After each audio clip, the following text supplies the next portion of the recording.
Welcome back to Deepika's pronunciation tips, day 3. Today we are going to learn pronunciation with tongue twisters.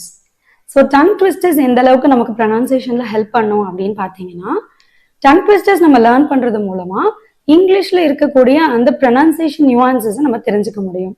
For example, C அப்படின்னா SEE அப்படிங்கிறது நம்ம சீன்னு சொல்லுவோம். R SEA அப்படின்னு வந்தாலும் நம்ம வந்து சி அப்படின்னு படிப்போம். இதே வந்து SHE அப்படின்னு வரும்போது நம்ம அதை வந்து ஷி அப்படின்னு சொல்லணும். தமிழ்ல வந்து அந்த வடமொழி ஷா வருது இல்லையா, அந்த மாதிரி நம்ம வந்து ப்ரொனவுன்ஸ் பண்ணணும். ஷி அப்படின்னு சொல்லணும். இப்போ சின் அப்படின்னு வருது அப்படின்னா அதோட ப்ரொனவுன்சியேஷன் வேற மாதிரி இருக்கு இல்லையா, சி ஷி சி அப்படின்னு சொல்லி வருது. ஸோ இது மூணுமே வந்து டிஃப்ரெண்ட் ப்ரொனவுன்சியேஷன்ஸ். இப்ப நம்ம சொல்லும் போது ஷி அப்படிங்கிறதையும் சி அப்படின்னு படிச்சீங்கன்னா நம்மள லிசன் பண்றவங்களுக்கு வந்து நம்ம என்ன சொல்றோம் அப்படிங்கிறது புரியாம போயிடும்.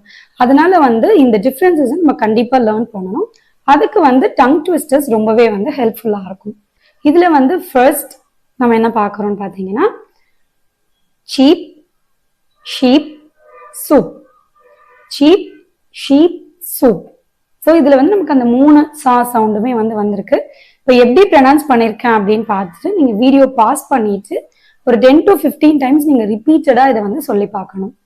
அப்பதான் வந்து அந்த ப்ரொனவுன்சியேஷன் மிஸ்டேக்ஸ் வராம நம்ம வந்து கரெக்டா ப்ரொனவுன்ஸ் பண்ண முடியும். அப்பர் ரோலர், லோவர் ரோலர், இதையும் வந்து நீங்க வீடியோ பாஸ் பண்ணிட்டு ப்ரொனவுன்ஸ் பண்ணி பாருங்க. இந்த 2 டங் ட்விஸ்டர்ஸையும் நீங்க வந்து என்ன சவுண்ட் அப்படிங்கறத எழுதி வச்சுட்டு அதை வந்து ரிப்பீட்டடா வந்து ப்ரொனவுன்ஸ் பண்ணி பாருங்க.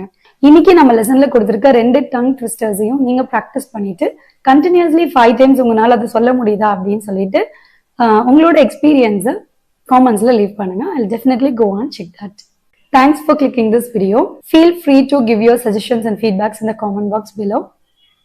See you next time.